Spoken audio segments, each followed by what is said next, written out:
Hello दोस्तों, नमस्कार। Green Hindi कहानियां में आपका बहुत बहुत स्वागत है। दोस्तों, कहानी अगर आपको पसंद आए तो कृपया चैनल को जरूर सब्सक्राइब करें और वीडियो को लाइक करें। तो दोस्तों चलिए शुरू करते हैं।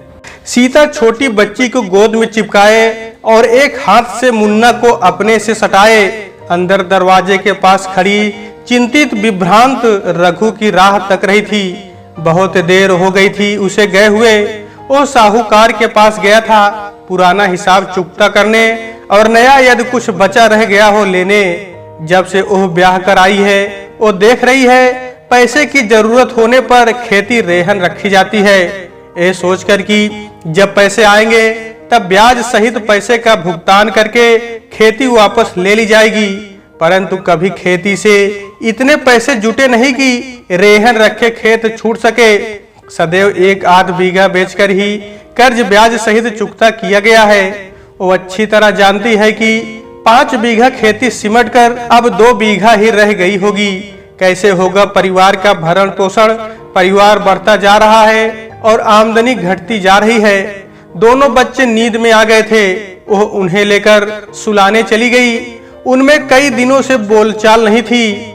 उसने सीधे सीधे रघु से कहा था कि वे 2 से अधिक बच्चों का बोझ बर्दाश्त नहीं कर सकते। उसने नसबंदी करवाने को कहा था। वह बिगड़ गया था। वो किसी भी हालत में न अपनी न सीता की नसबंदी करवाने को राजी था।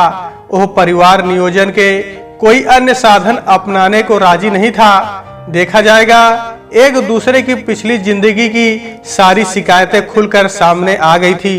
वो सीता के विषय में कुछ नहीं जानता था, परंतु मनगढ़ंत आरोप लगाने में वह पीछे नहीं रहा। जबकि सीता उसे अपने सामने किए गए कार्यकलापों से जलील करने का कोई मौका नहीं चूक रही थी। आरोप प्रत्यारोप का सिलसिला काफी समय चला, जिसकी परिणत हुई लड़ाई और मारपीट के रूप में। तब जाकर मामला शांत हुआ। बिना किसी समझौते के रात के 10 बज चुके थे। उसमें एक डर भरने लगा था, सीता से तकरार का डर। उसने अपने से कहा वह जोरू का गुलाम नहीं है, ससुरी को कनपटिया देते। लौटते समय घुप अंधेरा था और तेज साय साय हवा की आवाज उसे पगडंडी पकड़ने से विरत कर रही थी। परंतु नशे के कारण और सोबरन की पतोहू के घूंघट में दिखते चांद और गोरी कलाइयों में बजती संगीत से उसका नशा दुगना होकर उसे स्वर्ग दर्शन की आहट महसूस करा रहा था। उसमें एक अतिरिक्त उत्साह, उमंग और जवानी का जोश भर रहा था। इस समय वह किसी भी प्रकार के डर से पूरी तरह अनजान था। भीतर से लौटकर आई तो देखा रघु मस्ती में झूमता झामता चला आ रहा था। उसे लगा कि हो ना हो वह साहूकार के यहाँ से उठकर सोबरन के यहाँ चला गया हो, जहाँ कच्ची दारू खिंचती और बिकती है। दरवाजे पे काहे खड़ी हो, वह चिल्लाया। तोहार इंतजार करित बा। उसने धीरे से कहा, कोनो जरूरत ना है, हमारे मेहरारू का इस तरह दरवाजे पर खड़ी रहे आवत ना है, काहे का हुईगा। उसने जवाब तलब किया। रंडी जैसे लागत है, वह चीखा। अब की बार आवाज तेजी से गूंजी और दूर तक फैल गई। रघु का बेहुदा भौड़ा उदाहरण उसे गाली सा लगा। वह सन्न रह गई और भौचक उसे गुस्से में घूरती रह गई। उसने अपने क्रोध को जब्त किया और बिना कुछ कहे वापस रसोई की तरफ चल दी। किवाड़ा क्या तुम्हारा बाप बंद करेगा। रघु अपने नशे के उच्च स्तर में था। तुमका क्या हुआ, हाथन में मेहंदी लगी है, तुम नहीं कर सकत हो का। उसकी आवाज में भी तीखापन घुस आया था। साली जबान लड़ाती है। मादर बहन और फिर गालियों की अनवरत श्रृंखला के बीच उसने सीता पर हाथ उठा दिया। उसने अपने को बचाते हुए किवाड़ा बंद किया और भागकर रसोई में घुस गई। उसे यकीन नहीं आ रहा था कि वह इतना गिर सकता है। फिर उसे लगा उसका यह व्यवहार खाली पेट नशा कर लेने के कारण है। अभी खाना खाएगा तो सब कुछ ठीक हो जाएगा, परंतु वो खाना खाने नहीं आया। शायद वो इस हालत में नहीं था। वह लड़खड़ाता हुआ सोने वाली कोठरी में जाकर पसर गया। सीता का भी खाना खाने का मन नहीं किया। उसने सोचा था जब रघु आ जाएगा तब साथ मिलकर भोजन करेंगे। भोजन करते हुए भविष्य की कुछ रूपरेखा बनाएंगे। पुराने सभी बातें भूलकर नए सिरे से संबंधों को शुरू करेंगे। मगर सोचा होता कहाँ है, खैर अब जो है सो है, काम तो यही करेगा ना, आखिर में वह उसका पति है। परंतु रघु के व्यवहार ने सब धूल धूसरित कर दिया था।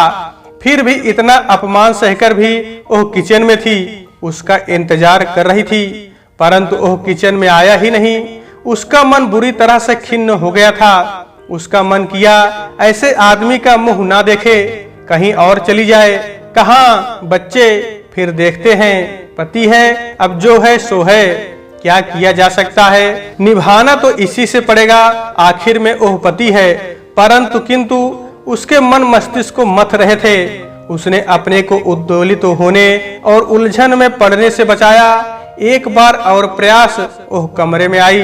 रघु औंधे मुंह गिरा पड़ा था। रघु की आंखें बंद थी, उसके मुंह से लार निकल रही थी। शायद बहुत ज्यादा पीकर आया है। वह नशे के कारण या तो सो गया है या बेहोश हो गया है। निश्चय ही वह भूखा होगा। उसने सोचा एक बार फिर पूछा जाए। उसने एकदम पास जाके खाने के लिए पूछा, परंतु उसकी आवाज वापस लौट आई।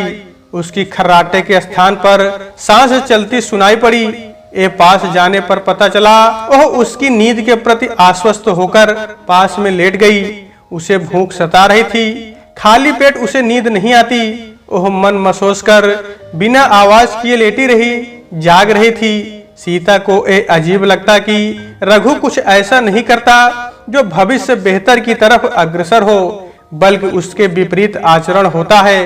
वह जानती है कि वह शुरू से ही ऐसा है। जब तक सास ससुर थे, घर की आर्थिक स्थिति काफी अच्छी थी। 5 बीघा खेती और ससुर की मेहनत से आमदनी काफी अच्छी थी। और एकमात्र लड़का रघु, एकलौतापन, लाडलापन और फिर पैसे वाले संगी साथियों ने उसे कामचोर बना दिया था। उसे अच्छी तरह से याद है, वो शादी के बाद भी कोई जिम्मेदारी का अनुभव नहीं करता था। शादी के बाद यह परिवर्तन जरूर आया था कि उसका साथियों का साथ कम से कम होता चला गया और उसका साथ समीपता अधिक से अधिक बढ़ती गई। परंतु वह कुछ काम करने में रुचि नहीं दिखाता था। यहाँ तक बाप अपने साथ खेती में साथ देने को कहता तो वह अक्सर वह भी टाला करता था। वह उस समय चुप रहती, मगर अब जब वे लोग नहीं हैं, उसे बोलना ही पड़ता है, जो अक्सर विवाद का जनक होता है। उस समय भी वह बाहर से शांत दिखती, परंतु थी उस समय भी बहुत असंतुष्ट, उद्विग्न। उसका मन हर समय कचोटता रहता था कि उसकी वजह से रघु का निठल्लापन चरम पर पहुंचता जा रहा है। उसे उसका प्यार करना अच्छा लगता है, परंतु प्यार का अतिरेक वितूषणा को जन्म दे रहा था। उसकी अत्यधिक समीपता उकताहट और ऊब पैदा कर रही थी। उसके मन में शिकायत जन्म ले रही थी। प्रेम के अतरंग क्षणों में वह अक्सर ठिठक जाती, वह कहीं खो जाती, नीरस, अनुत्साहित और अविचल हो जाती। आज भी कुछ ऐसा ही हुआ कि वह प्रारंभ में ही ठिठक गई। उसे लेटे हुए अधिक समय नहीं गुजरा था। उसने महसूस किया रघु का हाथ हरकत करने लगा है। वह उसके काफी अधिक निकट खिसक आया था। उसे अच्छी तरह याद है, वह उससे काफी दूरी बनाकर लेटी थी। वह बुरी तरह उससे नाराज थी। उसे यह बहुत नागवार गुजरता था कि वह हाथ उठाने लगा है। उसने अपने घर और अपने शहर में ऐसा कहीं नहीं देखा और सुना था। गंवार, देहाती, असभ्य, तमीज नहीं है, कैसे स्त्री साथ बिहेव किया जाता है। सीता ने उसका हाथ झटक दिया। वह पूरी तरह होश में आ चुका था। उसकी नींद काफूर थी और सीता तो जग ही रही थी। रघु उठ बैठा। वो सीता से कुछ ना बोला। सीता अंधेरे में आंख फाड़े सब कुछ देखने का असफल प्रयास करते हुए आभास के सहारे उसकी छाया का पीछा करती रही। अब रघु ने उसके पैर पर हाथ रखा। उसने झटके से अपने पैर खींच लिए। उसने फिर उसके पैरों को कसकर जकड़ लिया और अपना सिर सीता के पैरों में रखकर फरियाद करने लगा, मुझे माफ कर दो प्यारी, अब कभी तुम पर हाथ नहीं उठाऊंगा। सीता के मुस्कुराहट निकल गई, जिसे रात के अंधेरे में वो देख नहीं पाया। उसे यह बड़ा अजीब लगा कि पति पत्नी के पैर पकड़े और तो और अपना सिर उसके पैरों में रख दे। उसे लगा कि उसे पाप पड़ेगा। यह उल्टा है। चलो कर दिया माफ, अब पैर छोड़ो। वो उठ बैठी थी। वो वैसे ही रहा। नहीं नहीं, पहले वचन दो। वचन? उसने उसकी पुतलियों के गीले स्पर्श का महसूस किया। कैसा वचन, ओह द्रवित हो आई। नहीं पहले वचन दो, ओह मनुहार करता रहा। अच्छा वचन दिया, अब बोलो क्या कहते हो। तुम मुझसे कभी नाराज नहीं होगी, मुझे कभी छोड़कर नहीं जाओगी। वो सोचती रह गई, उसने कब ऐसा कहा। वह याददाश्त की गहरी घाटियों में उतरती चली गई, परंतु कुछ हासिल ना हो सका। वो संज्ञाहीन, पूर्णतया अशांत और अस्थिर थी। एकांत में पता नहीं किन ख्यालों में खो गई। वह यह भी भूल गई कि रघु अब भी उसका पैर पकड़े वैसा ही बैठा है। रघु कुछ देर अपने उत्तर की प्रतीक्षा में रहा। उधर से कोई जवाब नहीं आया। सीता की आंखें बंद थी, शायद सो गई है। उसने सोचा, उसके भीतर वासना की लहरें उठ उठकर हिलोरे मार रही थी। उसे सीता नहीं दिखाई पड़ी, सिर्फ एक देह पड़ी थी भोगने के लिए, जिस पर उसका निर्विवाद अधिकार है। रघु के सिर, हाथ और संपूर्ण शरीर ने अपनी स्थिति बदल ली थी। उसने उसके शरीर को दबोच लिया और उस पर छा गया और उसे अपने में एकाकार कर लिया। वह प्रतिरोध विहीन उस पर समर्पित हो गई। दोनों भीगे थे और जागृत अवस्था में थे। रात के 1 बज रहे थे और दोनों मियाँ बीबी रात का खाना रसोई में खा रहे थे। उनमें बिना समझ बूझ के समझौता हो चुका था। तो दोस्तों, आज के वीडियो में बस इतना ही।